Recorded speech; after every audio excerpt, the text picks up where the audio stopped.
Hey everybody, it's Melanie, and it's time for another scary, weird story time, paranormal video, maybe, if you like.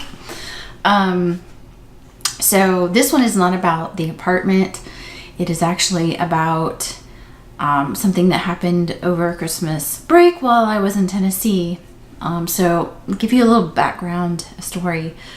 First, so we have some friends of the family who we have known for a very long time, and basically they feel like family, and they own a cabin on the lake in Tennessee.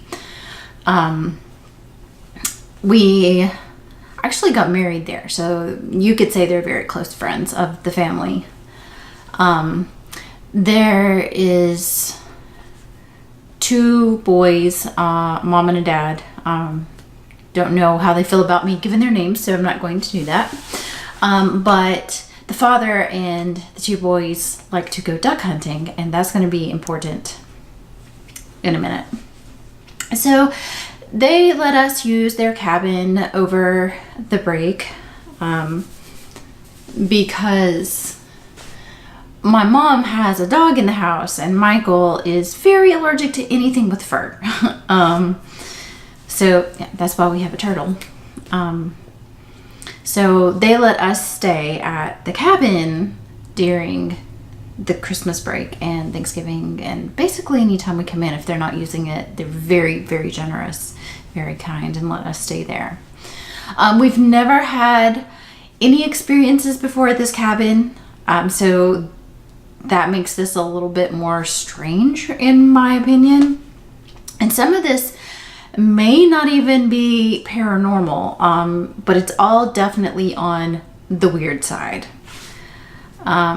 So we had been on the road three and a half hours or so, depending on traffic. It's sometimes a 4-hour drive, but usually it's less. We had to go to my mom's house first to get the key, and then we went back down the mountain to the lake where the cabin is. And on the very first night that we were there, I was in the bathroom and I was brushing my teeth, and the door was off to my right side as I was facing the sink in the mirror. And as I looked over to the door, I thought I saw someone staring at me, like a face in the darkness, because the hallway light was out and only the bathroom light was on. And for a minute I thought, why is Michael staring at me while I'm brushing my teeth? That's a little weird. But it was like blink and the person or the face was gone. And as soon as the face was gone, I heard Michael in the bedroom making noise. Now, Michael couldn't have gotten from the hallway to the bedroom that fast. So I'm like, I do what we all do. I'm like, I'm late. I'm tired. It's late. We've been on the road all day. You know, I had cleaned the entire apartment that morning, plus going to the gym. So I'm exhausted. It was nothing. I know better than to do that, but I did that because we all do that. So I continue brushing my teeth, and over the water, I hear what sounds like a door shutting. And it's not like a regular door.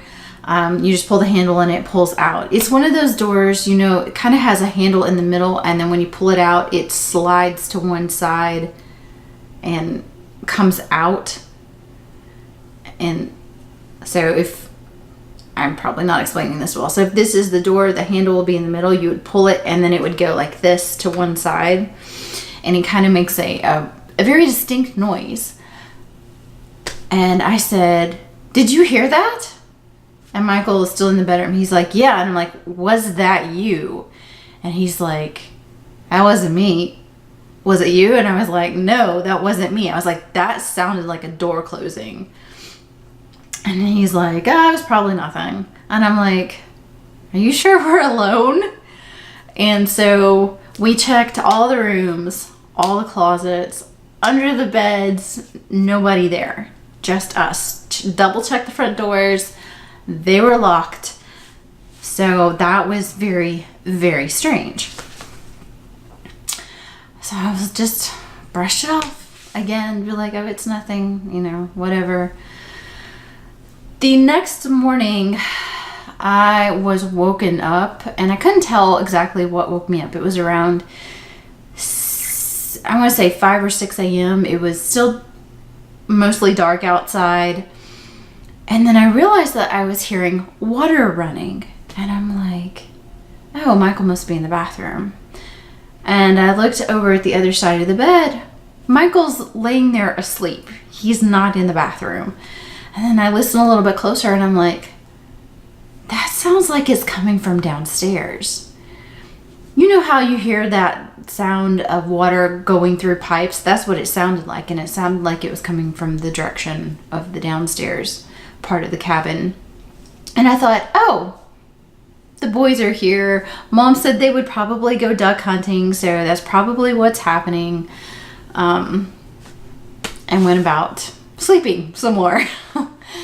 And that was all good. Didn't hear anything. We went to my mom's house for the rest of the day. I think that was when I made the gingerbread video with Adam, and we just kind of hung out. So, you know, no big deal.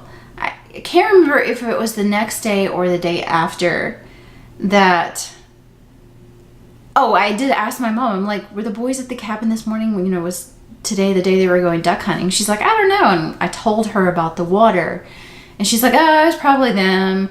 She's like, yeah, they probably just turned on the outside water because they have access, like a spigot for a hose or something like that. Apparently they have access to water outside. And I was like, oh, okay, so it was probably them. So then I can't remember again if it was the day or the day after. I woke up really early. Again, it was still dark, and I could hear voices. And so I looked out the window, and I could see, I thought it was the boys. It was actually the father and one of the boys walking around. They were getting their boat ready, and they were going duck hunting. I'm like, maybe they're just going duck hunting again. Maybe they didn't catch anything the first time. So I went back to bed for a little while because, like I said, the sun wasn't up. I was on vacation. No reason to be awake. And so eventually we got up and got ready for the day. And about the time we were leaving to go to my mom's house, the father and the son came back up, and they actually had caught a duck, and we were talking to him, and I was like, hey, were you here the other day really early? Were you duck hunting?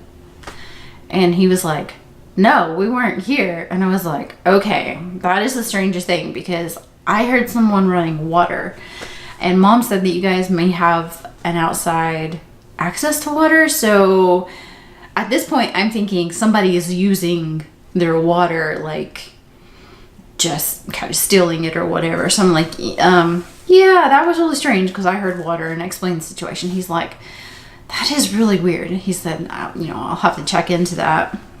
I don't know if he ever did or not. So we go to my mom's house for the day. Nothing really happens again.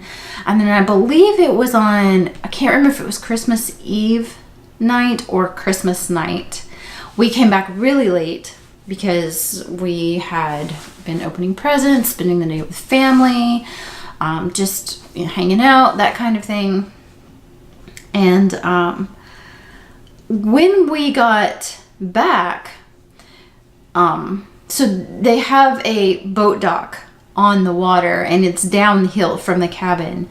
And when we got back, the dock light was on. And I said, they were using flashlights this morning. Why is the dock light on? And Michael's like, there's an axe murderer down there waiting for me to go turn that light off. And I said, not happening. So we assumed maybe, oh, well, what if we had hit a switch? Maybe there was a light switch in the cabin that could turn on or off the dock light. So we searched. None of the switches in the cabin control the dock lights. You have to go down to the dock and flip a switch. So Michael's like, I'm not getting murdered tonight. And he went over and he turned off the fuse and the fuse box that went to the dock light. So I told my mom about that, and she was going to tell the father about that, but I don't know if she ever did. And I don't know if there was, like I said, that face in the dark that just disappeared. Seems very paranormal, but someone turning on a spigot or water downstairs, running water, someone leaving a light on so we can go turn it off, that's just very weird and strange, and seems, as Michael put it, an axe murder's waiting for us down there. So I just wanted to tell you guys this story and what happened and the strangeness of it, and I hope you enjoyed it. It just seemed like I hadn't sat and talked to you guys for a while. There has been more, I think, doing videos than telling videos, but this one, and then I've got one more creepy thing that happened, not at the cabin, actually at my mother's house, that I've got to tell you guys in the next video. So I hope you enjoyed this video. Have you ever experienced anything like this, in like lights turning on just waiting for you outside of a cabin? I don't know, that's kind of a unique situation maybe. Tell me your scary stories. Send me an email, ShiveringShimmy@gmail.com. That'll be plugged in the description box below, along with my social media at the end of the video. So I really enjoyed talking to you guys today, and I will see you next time. Bye.